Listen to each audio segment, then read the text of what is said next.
Hi friends, welcome back our channel రైతు వేదిక.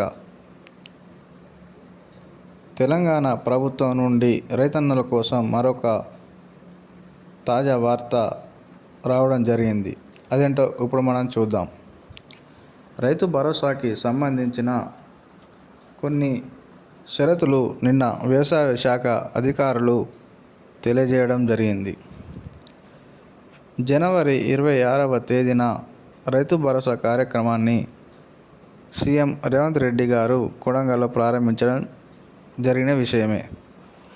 మొదటగా 1 ఎకరాకు 12,000 రూపాయల చొప్పున 2 దశలలో 6,000 రూపాయలు పెట్టుబడి సహాయం కింద రైతన్నలకు అందిస్తామన్న విషయం కూడా మనకు తెలిసినదే. జనవరి 26వ తేదీన ప్రతి 1 ఎకరాకు 6,000 రూపాయల చొప్పున నిధులు రైతుల ఖాతాలో జమ చేయడం జరిగింది. అయితే జిల్లాల వారీగా మొదటి విడతగా జిల్లాలోని ఒక గ్రామాన్ని ఎంచుకొని వారికి ఇవ్వడమే జరిగింది. తదుపరి ఎన్నికల కారణంగా ఆ యొక్క కార్యక్రమం అనగా రైతు భరోసాకి సంబంధించిన నిధులు కొంత జాప్యం చేయడం వల్ల మరో ఈ పథకం 31 మార్చి వరకు కొనసాగుతుందని కూడా తెలియజేయడం జరిగింది. ఫిబ్రవరి 5వ తేదీన ప్రతి 2 ఎకరాలకు రైతు భరోసా నిధులు విడుదల చేయడం కూడా జరిగింది. కొందరి రైతులకు ఎక్కువ పంట సాగు చేసే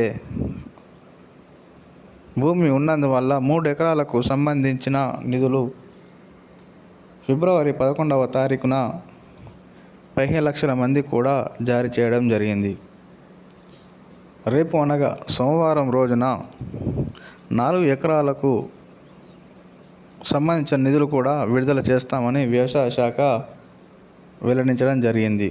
ఇందుకోసం కొన్ని షరతులను కూడా వారు జారీ చేస్తున్నామని కూడా చెప్పారు.